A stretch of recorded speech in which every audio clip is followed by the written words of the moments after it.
매일 아침 책 읽기로 하루를 시작하는 행복 습관, 미라클 독서입니다. 오늘 함께 읽어볼 베스트셀러는 12가지 인생의 법칙입니다. 조던 피터슨 지음, 강주원 옮김, 매입은 출판사 책이고요. 2021년 3월 24일 알라딘 기준 인문학 주간 11위를 기록하고 있습니다. 프롤로그. 이 책에는 짧은 역사와 긴 역사가 있다. 먼저 짧은 역사부터 시작해보자. 2012년 나는 쿼라라는 질의응답 사이트에 글을 기고하기 시작했다. 쿼라에서는 누구나 어떤 종류의 질문이든 할 수 있고 누구라도 대답할 수 있다. 독자는 마음에 드는 대답에 추천 버튼을 누르고 마음에 들지 않는 대답엔 비추천 버튼을 누른다. 이런 과정을 통해 좋은 답글은 위로 올라가 사람들의 관심을 받고 그렇지 않은 답글은 아래로 내려가 관심에서 멀어진다. 당시 나는 이 사이트에 매우 흥미로웠다. 무엇보다 누구라도 자유롭게 참여할 수 있는 무질서가 마음에 들었다. 흥미진진한 논쟁이 많았고 하나의 질문에 무궁무진한 의견이 쏟아져 나오는 것을 지켜보는 게 재미도 있었다. 휴식을 취하거나 일하기 싫을 때 쿼라에 접속해 내가 답글을 달 만한 질문을 찾아 뒤적거리곤 했다. 행복과 만족의 차이는 무엇인가? 나이 들수록 좋아지는 것은 무엇인가? 어떻게 해야 더 의미 있는 삶을 살 수 있을까? 등의 질문들에 대해 나름대로 진지하게 고민해보고 조심스럽게 답글을 달았다.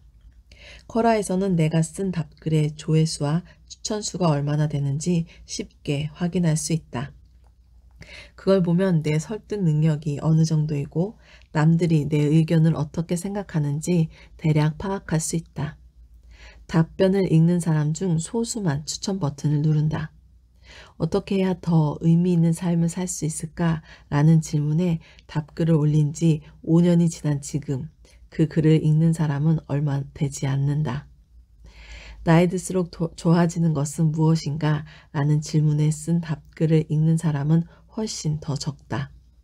조회수는 7,200회에 불과하고 추천은 고작 36회 뿐이다. 얼마 후 나는 누구나 알아야 할 가장 소중한 것은 무엇일까? 라는 질문에 답글을 올렸다. 삶의 귀감이 되는 법칙과 격언을 목록으로 만든 답글이었다. 진지한 것도 있지만 농담처럼 가벼운 것도 있었다. 고통마저도 감사하라. 싫어하는 것은 하지 말라. 어떤 것도 안개 속에 감추지 말라 등등. 쿼라 독자들은 이 목록을 무척 좋아했다. 그들은 각자 의견을 보태며 내 글을 공유했다. 이 목록 인쇄해서 갖고 다님. 완전 대박. 쿼라에서 본 글 중 최고. 라는 식의 반응이었다. 지금 내가 교수로 있는 토론토 대학 학생들도 이 목록이 정말 마음에 든다며 용기를 북돋워 주었다. 누구나 알아야 할 가장 소중한 것은 무엇일까에 관한 내 답글은 12만 명이 읽고 2,300회 추천을 받았다. 쿼라에 올라온 약 60만 건의 질문 중 추천수가 2,000회를 넘긴 답글은 수백 건에 불과하다. 일하기 싫을 때 시간을 보내던 사이트에서 0.1%에만 허락된 영광을 누린 것이다. 처음 인생의 법칙 목록을 쓸 때는 그런 폭발적인 반응을 전혀 예상하지 못했다. 그 글을 올린 전후로 몇 달 동안 60편 정도의 답글을 썼다. 다른 글을 쓸 때도 정성을 다했다. 쿼라 사람들 반응은 잔인할 정도로 솔직하다. 응답자는 모두 익명이고 전혀 사심이 없다. 그들은 편견 없이 자발적으로 의견을 낸다. 나는 왜 그 글만 유독 엄청난 성공을 거두었는지 생각해 보았다. 어쩌면 내가 제시한 인생의 법칙이 익숙한 것과 낯선 것 사이에서 적절한 균형을 유지한 덕분일 수도 있고 그런 법칙에 함축된 의미에 독자들이 끌린 덕분일 수도 있다. 하지만 그냥 사람들이 그런 식의 목록을 좋아해서일 수도 있다. 그 일이 있기 몇 달 전, 그러니까 2012년 3월 나는 한 저작권 대리인으로부터 이메일을 한 통 받았다. 그녀는 내가 CBC 라디오 행복의 비밀이라는 프로그램에 출연해 행복이 삶의 목표가 되어서는 안 된다고 한 말을 인상 깊게 들었다고 했다. 나는 수십 년 전부터 20세기의 암울한 면을 다룬 책을 많이 읽었고 특히 나치 독일과 소련에 관심이 많았다. 소련 강제 노동 수용소의 섬뜩한 현실을 치밀하게 기록한 알렉산드로 솔제니치는 인간이 행복을 위해 창조되었다고 주장하는 이데올로기 작업반장이 휘두르는 몽둥이로 한 대만 맞아도 사라질 한심한 이데올로기라고 말한 적이 있다. 삶이 위기에 처하면 어김없이 찾아오는 고통은 행복한 삶을 위한 노력을 비웃는다. 나는 그 라디오 프로그램에서 행복을 추구하는 것보다 더 깊은 의미를 지닌 무엇인가가 필요하다고 말했다. 그런 의미는 오래전부터 전해오는 위대한 민담과 이야기에 꾸준히 등장하고 행복보다는 고통을 맞닥뜨릴 때 나타나는 인간의 특징과 밀접한 관계가 있다고도 지적했다. 나는 1985년부터 1990년까지 하루에 3시간씩 규칙적으로 작업한 끝에 의미의 지도, 믿음의 구조라는 책을 발표했다. 12가지 인생의 법칙을 쓰기 전까지 내가 쓴 유일한 책이었다. 그 책을 쓰면서부터 지금까지 나는 그 책의 일부를 강의 교재로 활용해왔다. 처음에는 하버드 대학에서 강의했고 지금은 토론토 대학에서 강의하고 있다. 2013년에는 동영상 공유 사이트 유튜브가 활성화되었는데 때마침 내가 캐나다 공영방송국 TVU와 함께 만든 프로그램이 인기를 얻었다. 그래서 대학 강의와 일반인 대상 강연 영상을 유튜브에 올려봤다. 시청자 수가 점점 늘어나더니 2016년 4월쯤에는 누적 조회수가 100만 뷰를 넘었다. 그 후로는 더 폭발적으로 증가했고 이 글을 쓰고 있는 시점에는 1800만 뷰를 넘어섰다. 그 동영상들이 인기를 끈 이유는 강연이 훌륭해서가 아니라 내가 어떤 정치적 논쟁에 휘말리면서 사람들의 큰 관심을 받았기 때문이다. 그 논란은 이 책과는 전혀 다른 이야기다. 아마 따로 책 한 권을 써야 할지도 모르겠다. 나는 의미의 지도에서 과거의 위대한 신화와 종교 이야기, 특히 과거 구비문학에서 파생된 이야기들은 사건 서술보다 도덕적인 내용 전달을 중요하게 여긴다고 주장했다. 세상은 어떤 모습으로 존재하는가에 대한 주제보다는 인간은 어떻게 행동해야 하는가에 대한 주제를 주로 다루었다. 우리 조상은 세계를 사물들이 배열된 공간이 아니라 드라마 무대로 보았다. 나는 그 책에서 드라마적 세계를 구성하는 요소는 물질적인 것이 아니라 혼돈과 질서라고 생각하게 된 과정을 설명했다. 질서의 공간에서는 모든 사람이 사회적 규범에 대한 이해를 바탕으로 행동하므로 예측할 수 있고 협력적이다. 질서는 사회 구조가 잘 갖춰진 세계이고 이미 탐험이 끝난 구역이자 친숙한 공간이다. 질서의 상태는 일반적으로 남성적인 상징이나 상상으로 그려진다. 질서는 현명한 왕과 폭군이 영원히 공존하는 상태다. 우리가 속한 사회가 구조적인 면과 억압적인 면을 동시에 지닌 것처럼 말이다. 반면에 혼돈은 예상하지 못한 뜻밖의 사건이 벌어지는 공간이자 시간이다. 혼돈은 무척 사소한 형태로 나타난다. 예를 들어 잘 아는 사람들 모임에서 농담을 했는데 당황스러울 정도로 분위기가 차가워지는 경우를 생각해보라. 또 갑자기 직장에서 해고를 당했거나 사랑하는 사람에게 배신을 당했을 때처럼 혼돈이 재앙적인 형태로 나타나는 예도 있다. 남성으로 상징되던 질서와 달리 혼돈은 주로 여성적인 상징이나 상상으로 표현된다. 혼돈은 흔하고 익숙한 것들 사이에서 느닷없이 나타나는 새롭고 종잡을 수 없는 것이다. 혼돈은 창조인 동시에 파괴이며 새로운 것의 근원이자 죽은 것의 종착역이다. 도쿄의 유명한 상징에 비유하면 혼돈과 질서는 음과 양이며 머리와 꼬리가 맞물린 두 마리의 뱀이다. 질서는 흰색 수컷뱀이고 혼돈은 검은색 암컷뱀이다. 흰색 바탕 안에 검은 점이나 검은 바탕 안에 흰 점은 변화 가능성을 뜻한다. 전체적으로 안정된 상태가 되었다고 느끼는 순간 미지의 것이 느닷없이 닥칠 가능성이 커진다. 반대로 모든 것을 상실한 듯한 순간에 새로운 질서가 재앙과 혼돈 속에서 나타날 수도 있다. 도쿄는 안정과 변화의 경계에서 의미를 찾아야 한다고 생각한다. 그 경계를 걷는다는 것은 삶의 길 위에 있다는 것이고 신성한 중도를 유지한다는 뜻이다.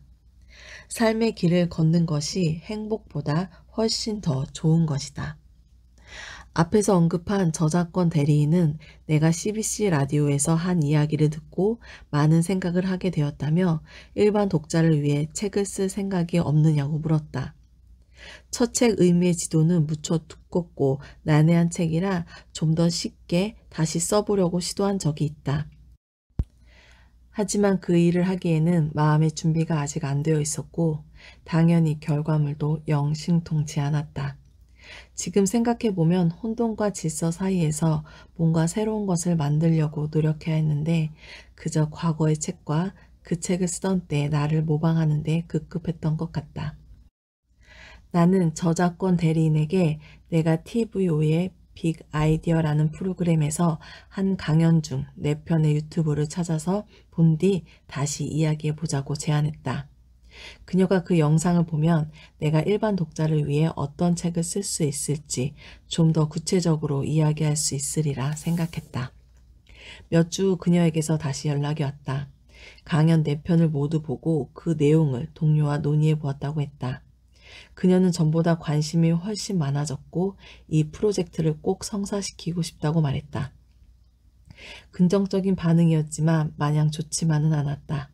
나는 조심스럽고 특이한 성격이라 사람들이 내 말에 긍정적으로 반응하면 오히려 주저하게 된다.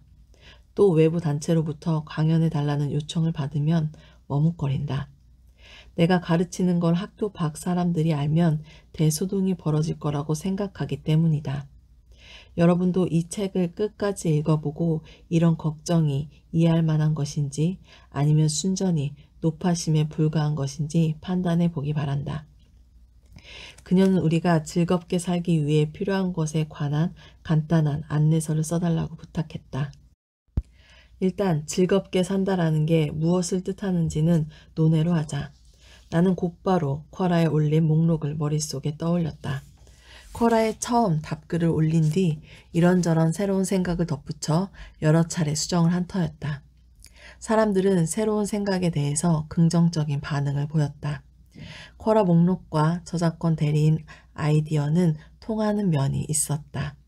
나는 그녀에게 쿼라 목록을 보내 의견을 물었다. 그녀의 반응은 긍정적이었다. 그 무렵 옛 제자이자 친구인 소설가 그레그 허위치가 새로운 책을 구상하고 있었다. 훗날 베스트셀러가 된 스릴러 소설 고아 X였다. 허위치도 내 법칙들이 좋다고 했다. 그가 쓴 소설의 여자 주인공 미아는 내 법칙들 중 사건의 전개 과정과 맞아떨어질 법한 법칙을 선택해 냉장고 문에 붙였다. 내 법칙들이 일반적인 사람들에게 호응을 얻었다는 막연한 추측을 뒷받침하는 증거였다. 나는 저작권 대리인에게 법칙을 말하고 그에 대해 짤막하게 설명하는 식으로 책을 쓰겠다고 했고 그녀는 내 제안을 받아들였다. 하지만 본격적으로 책을 쓰기 시작하자 생각지 못한 문제가 생겼다. 각 법칙에 관한 내가 애초 생각한 것보다 말하고 싶은 게 훨씬 더 많았던 것이다. 결코 간단하고 짤막하게 끝낼 수 없었다. 내가 첫 책을 쓸 때 자료 조사를 위해 엄청난 시간을 쏟은 데에도 적잖은 원인이 있었다. 당시 나는 역사학과 신화, 신경과학과 정신분석학, 아동심리학과 시학을 공부했고 심지어 성경도 상당히 많은 부분을 다시 읽었다. 밀턴의 신라건과 괴테의 파우스트, 단테의 지옥편도 다시 읽고 꼼꼼히 분석했다.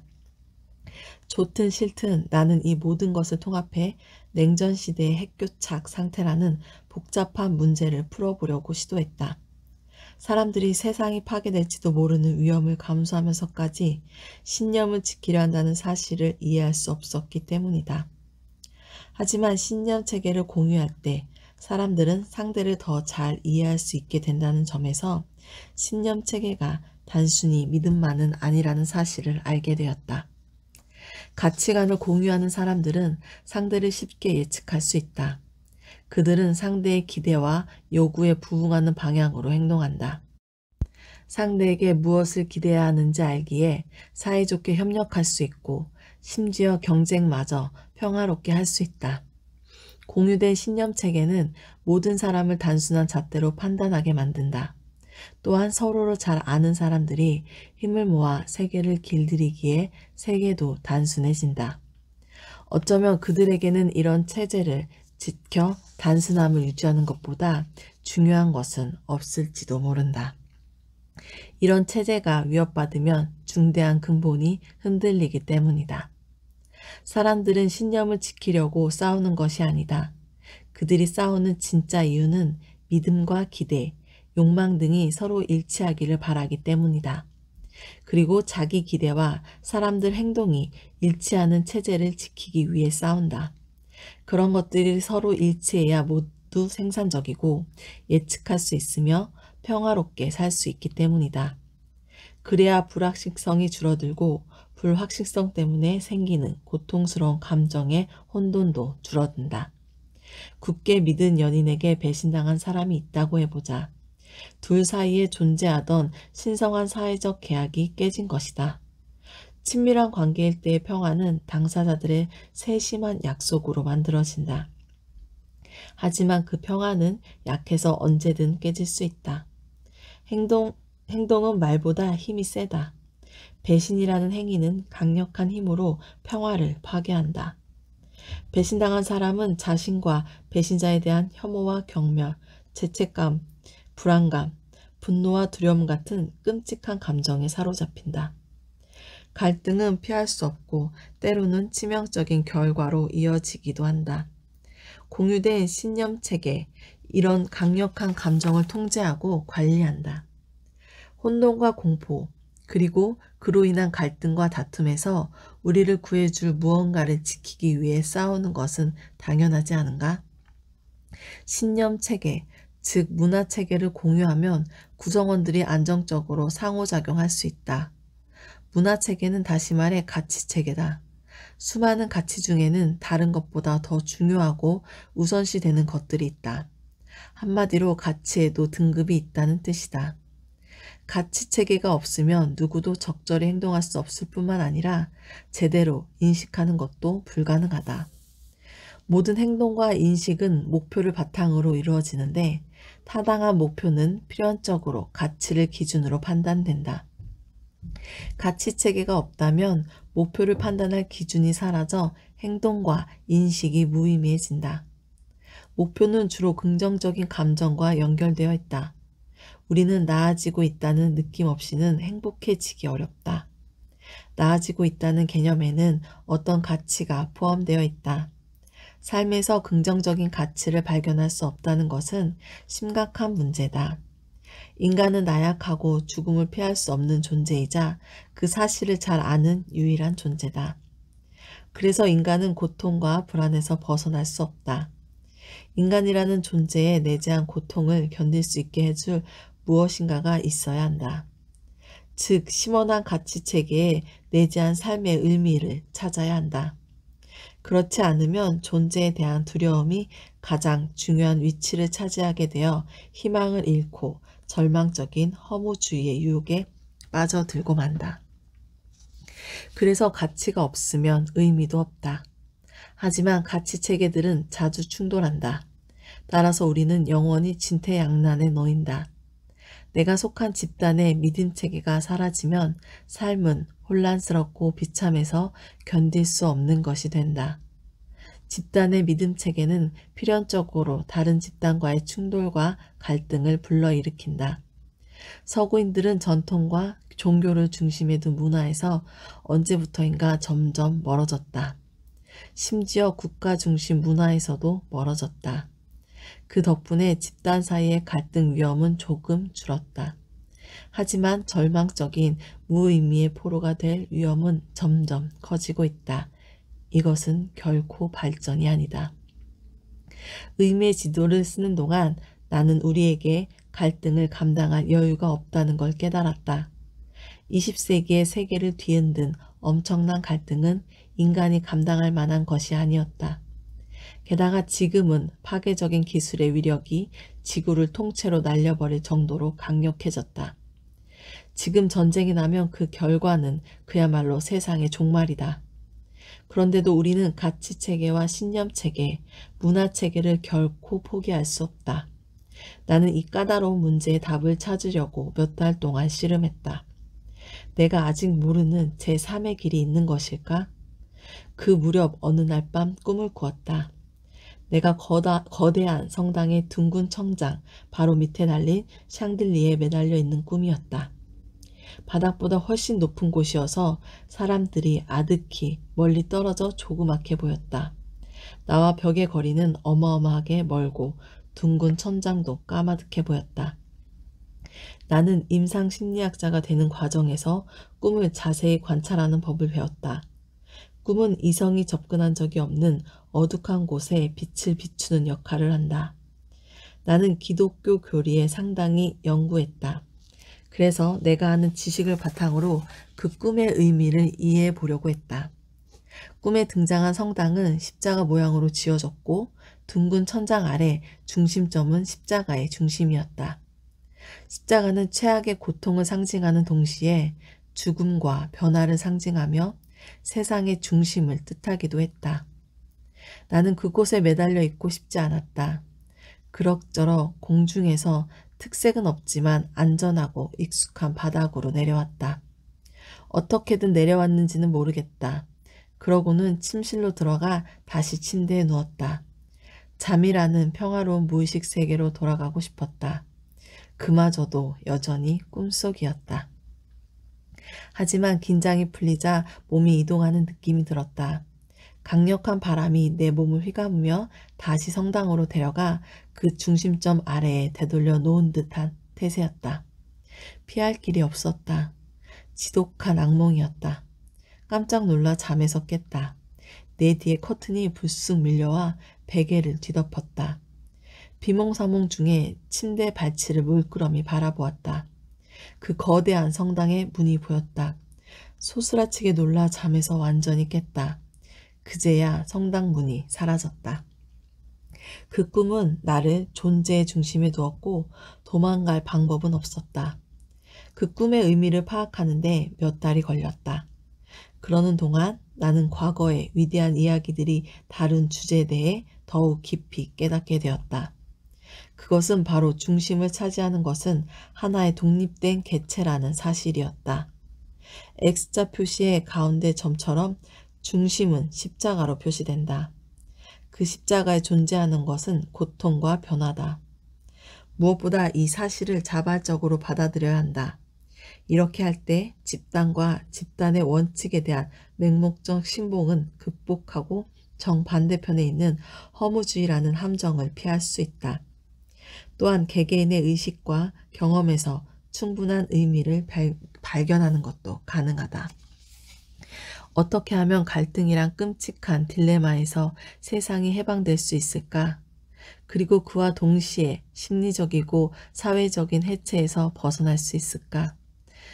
이런 의문에 대해 내가 찾은 답은 개인의 향상과 발전, 그리고 누구나 자발적으로 존재의 부담을 어깨에 짊어지고 영웅의 길을 택하려는 의지였다.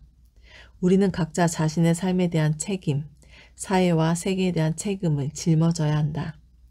우리 모두 진실을 말해야 하고 황폐해지고 망가진 것을 고쳐야 하며 낡고 고루한 것을 새롭게 바꾸어야 한다. 이렇게 할 때 세상을 망가뜨리고 더럽히는 고통을 줄일 수 있고 또 그렇게 줄여가야만 한다. 물론 쉽지 않다는 것을 알고 있다. 너무 큰 희생을 요구하는 것일 수도 있다. 그러나 그렇게 하지 않을 때 벌어질 일은 훨씬 더 끔찍하다.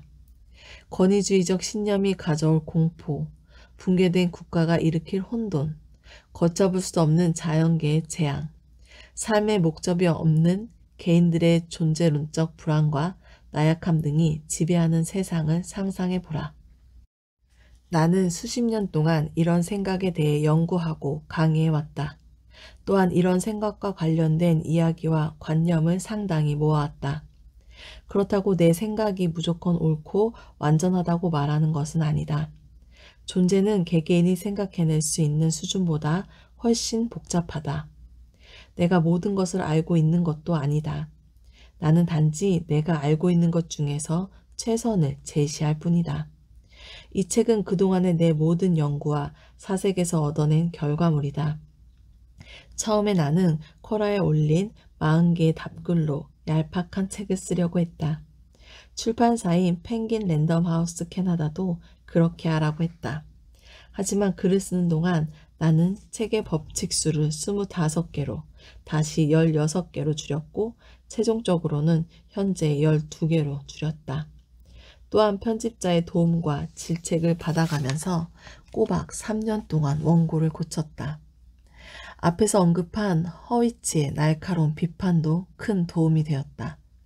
12가지 인생의 법칙, 혼돈의 해독제라는 제목을 결정하는데도 무척 오랜 시간이 걸렸다. 많은 후보 중에서 이 제목을 선택한 이유는 무엇보다 단순함 때문이었다.